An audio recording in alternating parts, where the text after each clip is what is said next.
men, women, and children of our entire community. We've been tried and tested, but we are still here. We have been shaken, but not broken after last Friday's event. And now is the time to heal. Yes, we will heal. It may be a long and painful time, but we will heal as long as we allow ourselves to lean on each other and pray together for strength to overcome. But we will heal and make each other stronger in the process. Last Monday, February 11th, we celebrated the 162nd anniversary of the day the City of Lights was incorporated. At the end of the week, on Friday, February 15th, the City of Lights went dark for a period of time.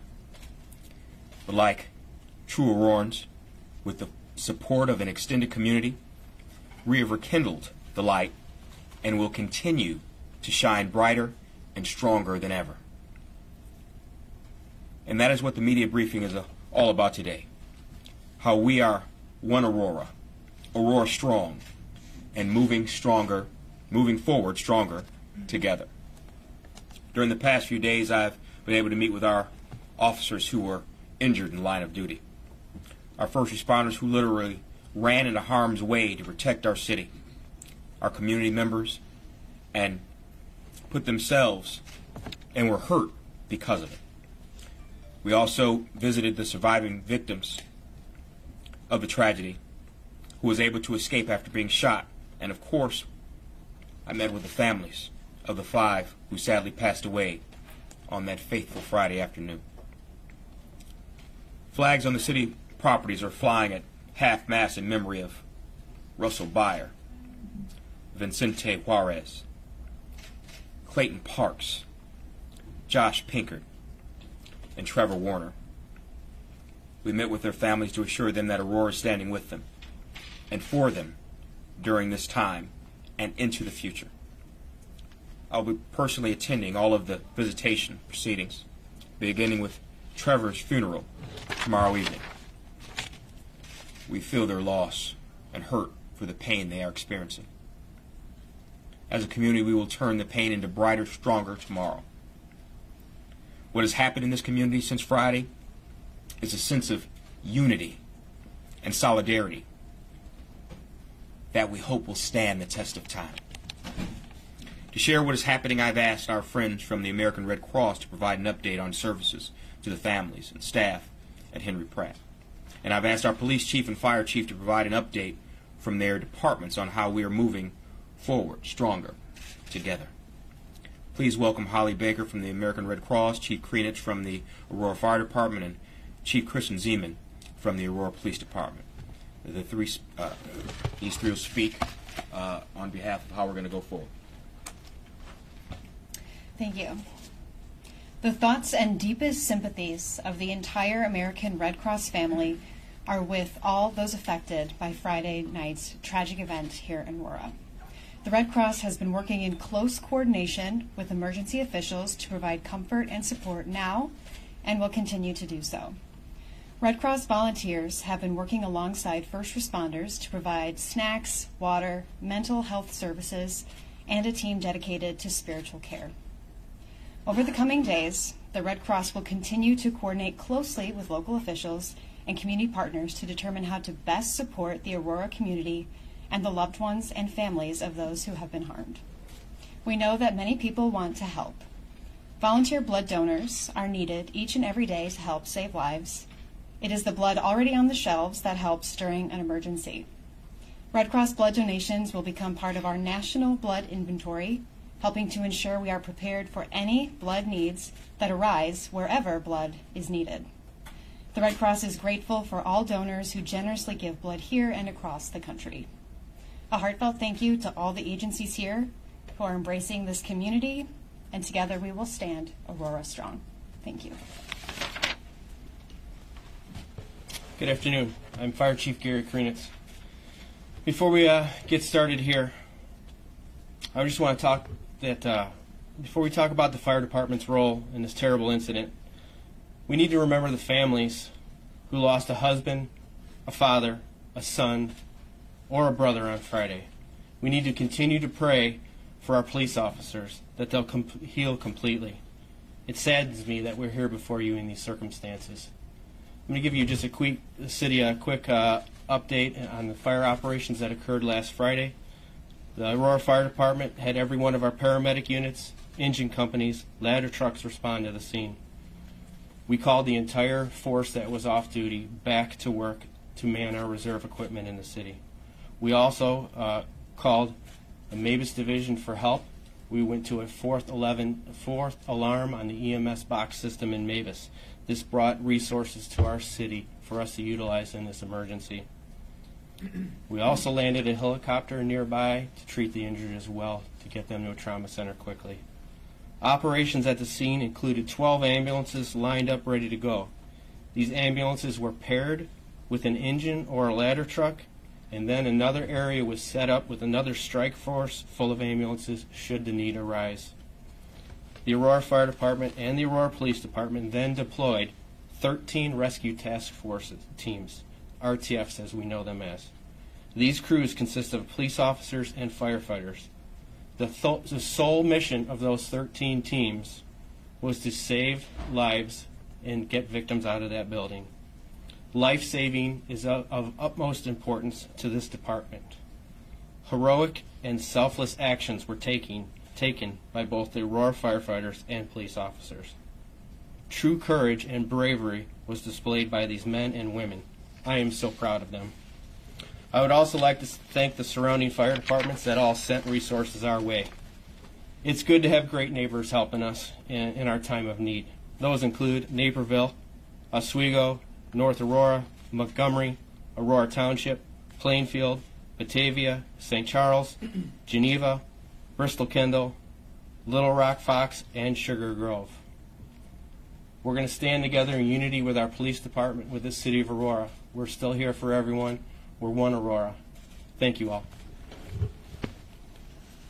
My name is Kristen Zeman. I'm the Chief of Police of the Aurora Police Department, and I stand before you today honored to be here. I wanted to talk a little bit today about our community. My focus is now community. They say that you do not rise to the level of your training and expectations. You fall to that level of the training that you have had. And I can honestly say that our police department is one of the most highly trained. And the first thing I want to do is give accolades to our training division. We play like we practice, and that is exactly what happened out there. When the call went out for shots fired and that there were more than one potential victim, we knew right at the beginning that this was a mass shooting, that thing that we hear about and we see, but we're always certain that's not going to happen in our community. And then it was happening. And on the way there, as I was listening to the radio, and the first call I heard was one of the officers say, "I've been hit," and so on and so forth. And that feeling is one that, as a police chief, I never wanted to feel. I knew that there was a possibility, a potential for it, just given our profession. But you never can prepare yourself for that moment. And what happened that day, as I said, we don't rise to the level of our expectations. We fall to the level of our training, and everyone fell to the level of their training, which was phenomenal. Everyone did exactly what they were supposed to do in that very moment. I would like to give a shout out to my command staff over here that fell into their roles. Everybody took an operational role, and I've said it before, but I'll say it again. Within the first 4 minutes, our officers were shot, and they continued to go in. And one of them, who had a very serious injury, said, "Don't take me out. I want to keep going back in." And that was the mentality that we had, the resilience that we had, the relentlessness that we had on that scene.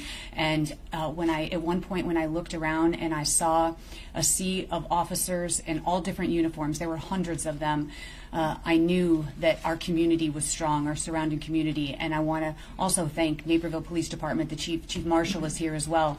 They were part of the team that went in when we were able to neutralize the threat.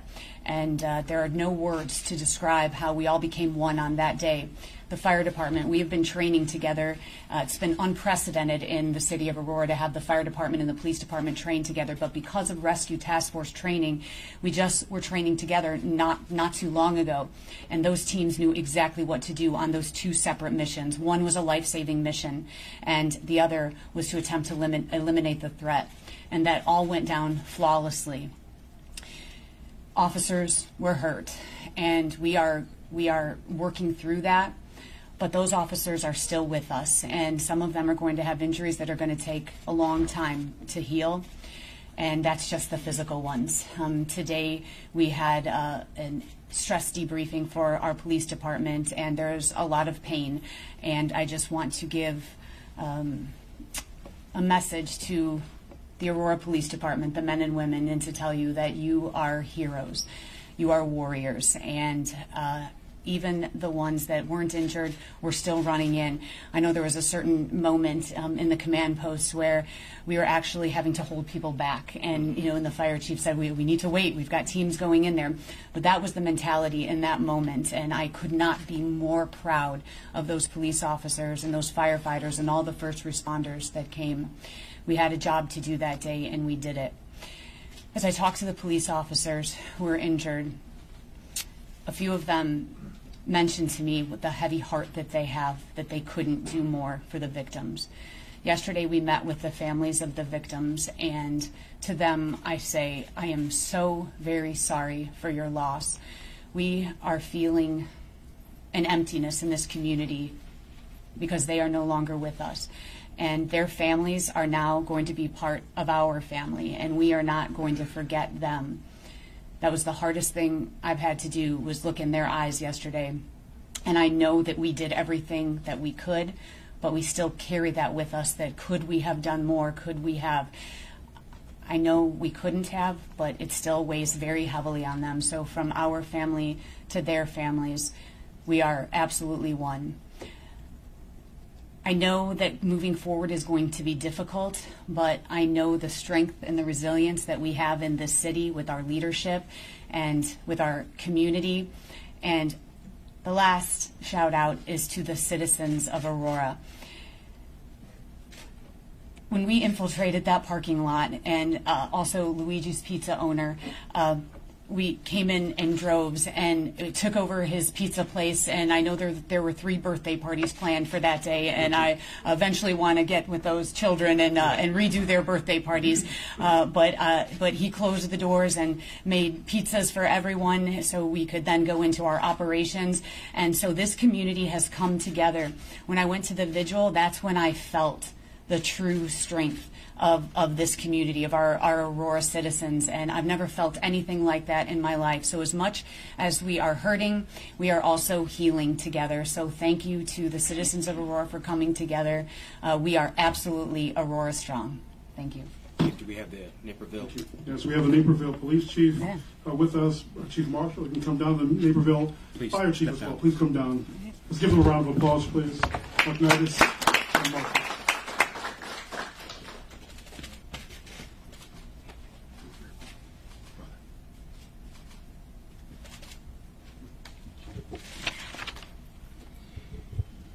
We have heroes right here in our midst, those in uniform and those civilians who have stepped up to the plate to do their part to make this the City of Lights.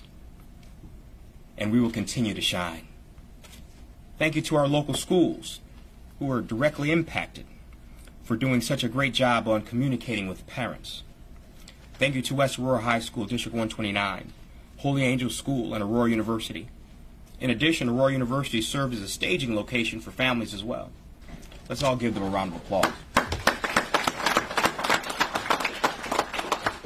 The entire Aurora Strong theme was launched on Friday evening via Facebook badge that has now been downloaded thousands of times across the world. Thank you to our own Sarah Cervantes of Send Me a Dream Marketing for helping to define us during this time. Sarah, please stand up if you're here. Right here, come on down, stand with us, Sarah. Wow. Stand right with us. All right.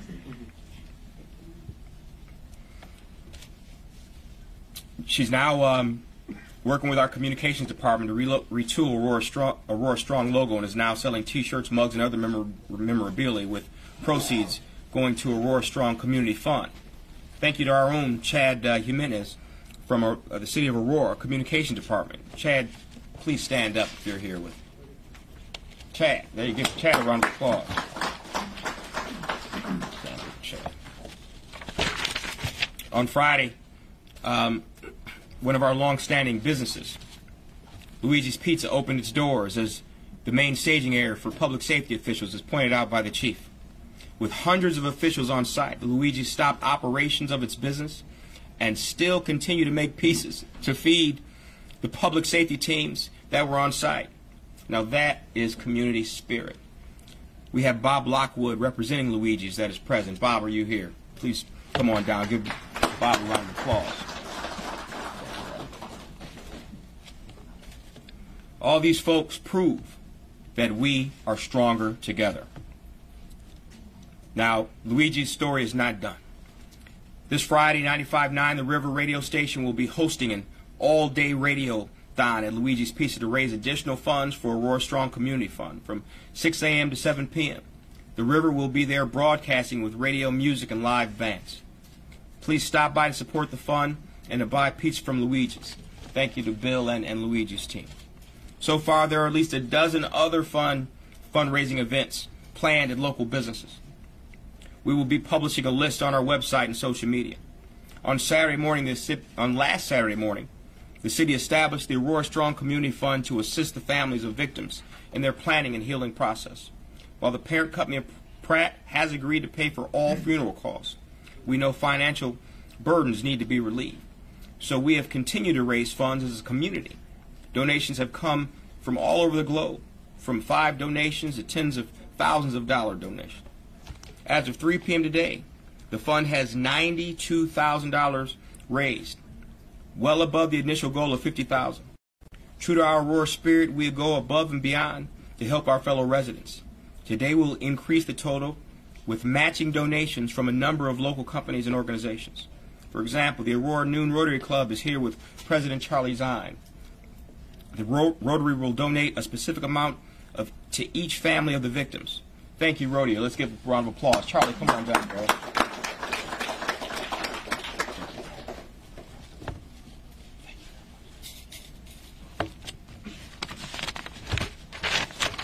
We also have a donation of $10,000 from Shore Company to add to the fund. President and CEO Craig Funkhauser couldn't be with us today, but he said, as a corporation with roots in Aurora dating back nearly 100 years, Shore Packaging is deeply saddened by this Census Act. Please give Shore a round of applause. One of the first calls that we received was from Community Foundation of the Fox River Valley, a long-standing institution in our community. Not only did they agree to support the fund, they established a donation portal right to the foundation and agreed to match the donation up to $10,000. As of yesterday, donations total $22,000. President CEO Jeff Hartman and Board Chairman John Diedrich are here. Please give them a round of applause.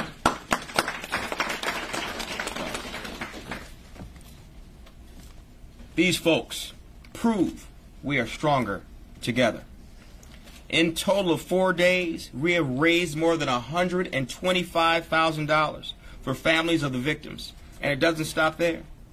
There are many fundraisers happening this next couple of weeks to support the Aurora Strong Community Fund. I have a final update at our State of the City address 2 weeks from tonight at 6 p.m. on March 5th at Aurora University. I want to thank you all to our global community for supporting Aurora, Illinois during these difficult times. As we continue the healing process, we still need your prayers, your well wishes, and we still need your support. We are one Aurora, Aurora strong, and stronger together. You know, Clayton, let's take a picture with everybody here that has agreed to. Let's give these folks one more round of applause.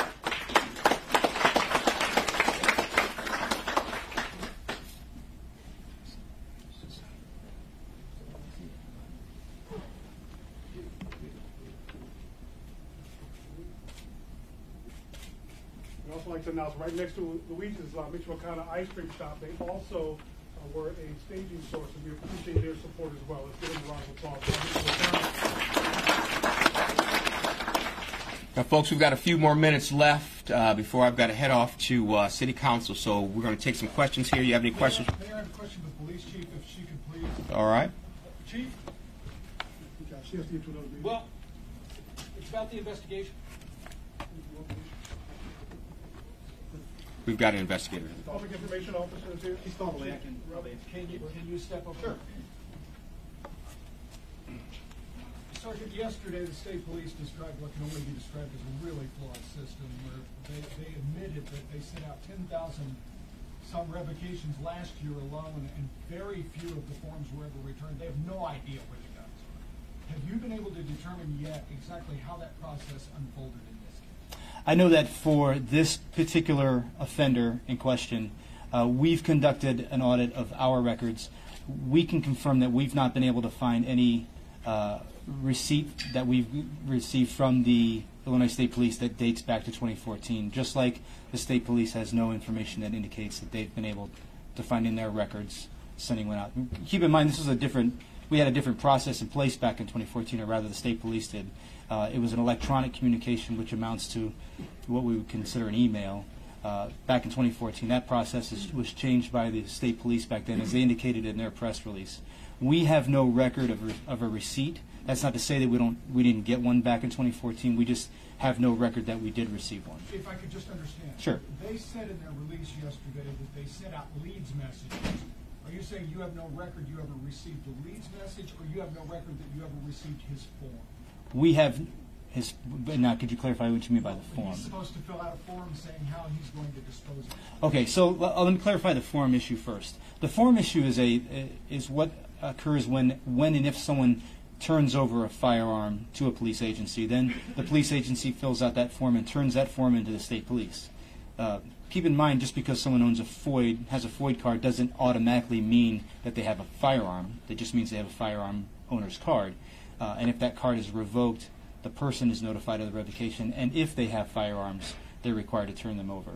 What I'm saying is we have no record of receiving notice from the state police back in 2014 that this person's firearm owner's identification card had been revoked. That doesn't mean that we didn't receive one. We just don't have any record of that. Okay, so you say the system has been changed now? The new system is a letter that's sent out. It's different. It's just a different notification system by the state police, and they encapsulated that in their press release that they gave us yesterday. The King County Sheriff said today that he wants to go to a system where they are notified so that they can be aware of who's had their cards revoked. He wants to go out, contact them, and say, "Hey, buddy, you don't have a card anymore." What do you think? I think Sheriff Hain. I think he's a very good proactive sheriff that we work with on a regular local basis. I don't know what his ideas are, but I'm sure whatever his ideas are, any idea that helps improve any system in the state is a good idea worth considering. Sure. Two more questions for the mayor, if you will. Any questions? Can we get your name one more time, sir? My name? Please. Sergeant Bill Rowley, Rowley. How about the officer who's still being treated for his eye, I believe? Okay, all the officers have been released except for one. He remains in a local hospital with his family under the care of a physician. The officer who had the upper extremity injured, he is at home with his family recovering. Can you talk at all about the injury that the officer is dealing with in the hospital? Not yet. Not yet. Hey, Sergeant, can I just ask One final clarification? One final question. Because you have no record of receiving the leads message, effectively, your community had no way of knowing that this gentleman's FOID card had been revoked and that he should not have a right. Well, what I'm saying is, as I stand here today, we have no record of receiving notice from the Illinois State Police that his FOID card had been revoked. Any agency that receives notice of a person's FOID card revocation, they're not bound to go take action based on that revocation notice. But we didn't receive notice in the first place, or we don't have any record that we received notice in the first place. Did your community have a policy of if you got those notifications to go out and try to proactively act on it? We had a policy in place that we received notices from the state police, but that policy in 2014 was different than the policy that we might have in place now. But it's not a matter of a policy that says if the state police sends us a FOID revocation notice that we immediately go seek a search warrant for someone's home or things like that. It's more of a courtesy notification from the state police. So then how can people in this community feel safe, if they don't know that there are other people living amongst them who may have a weapon without plates? That sounds like a good question for discussion. That's not a policy question for the Aurora Police Department, though. What is your policy now? I'm sorry? What is your current policy? We receive notice from the Illinois State Police when someone's FOID card has been revoked. That is a courtesy notice that's given to us by the state police. If there's action that we deem necessary, in other words, if there's an immediate threat that we can identify, keep in mind that revocation or notice of revocation of someone's FOID card it's not sufficient to search somebody or search their home. That's just a notice that their FOID card has been revoked. That's not a call to action by the state police. Okay, I gotta get back to this. I gotta back to you. Any questions for the mayor and general community support as we move forward? We're strong. All right. Well, thank you very much for coming out today. We appreciate it. All right. You're very welcome.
Right. Sure. I mean, they've got Carl, which is like them sitting on a conference table. Right. Let me see if Bobby's emailed me anything regarding these photos. Yeah, emailed me a couple. I have a couple as well. We had a couple better info, I think, but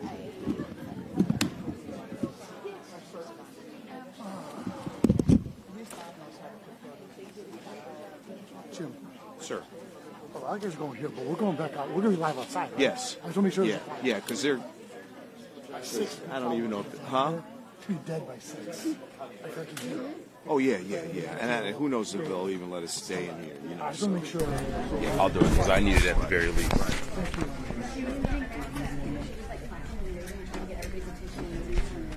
You want to try to get out of here? Yeah. Yeah, it is. Thanks. Yeah. I'm sorry. No, Steve, No, never. Mr. Williams, always a pleasure, sir. Good to see you, man. How you doing? I'm all right. I need to get in touch with you about some stuff I want to talk about on my offline. You got it. Thank you, sir. Call me on my cell. Okay. Appreciate it, man. Sure, anytime. How far out are you? They're closing whatever runs before us right now. You got to fix all that. And then step over. I don't want to be in their shop. No, you won't. Step over closer to the chair. You got that. What? Right up against that chair. I can't. Come this way. A little more. Excuse me, sir. Where, Jeff? Just keep telling me. Go. Just go up against the armrest. Because I've got that Aurora strong over your head that's going to blow out my shot. This is ridiculous.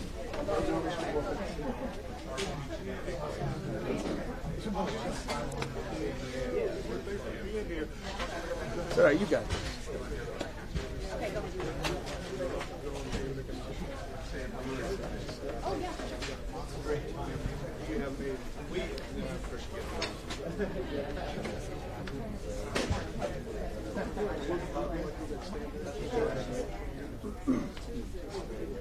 Moving 502. You all right, DT? Just meditating.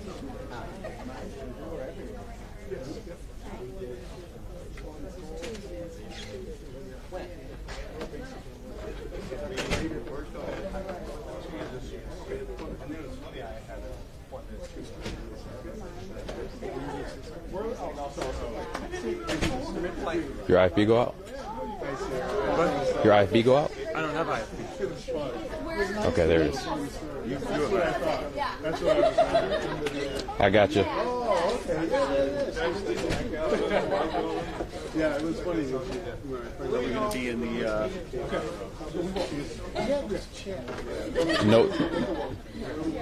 No time, man. Come on.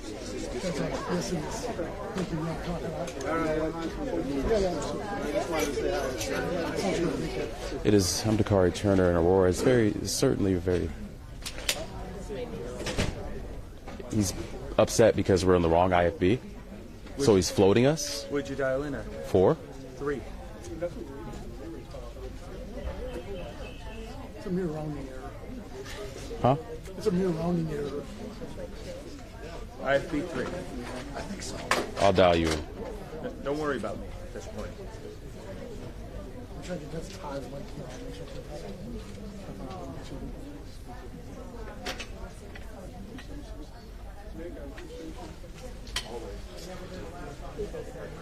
Dakari Turner in Aurora, where there's certainly a very somber mood just days after 5 people were killed in a mass shooting, and that is the mood of the mayor and other officials that just spoke here moments ago. There have been multiple vigils and lots of tears shed, of course, as a result of that shooting, but there have been a lot of heroics that we've learned about as well.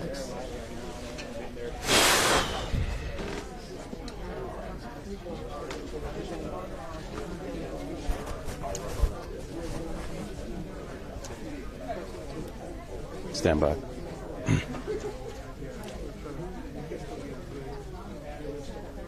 $20.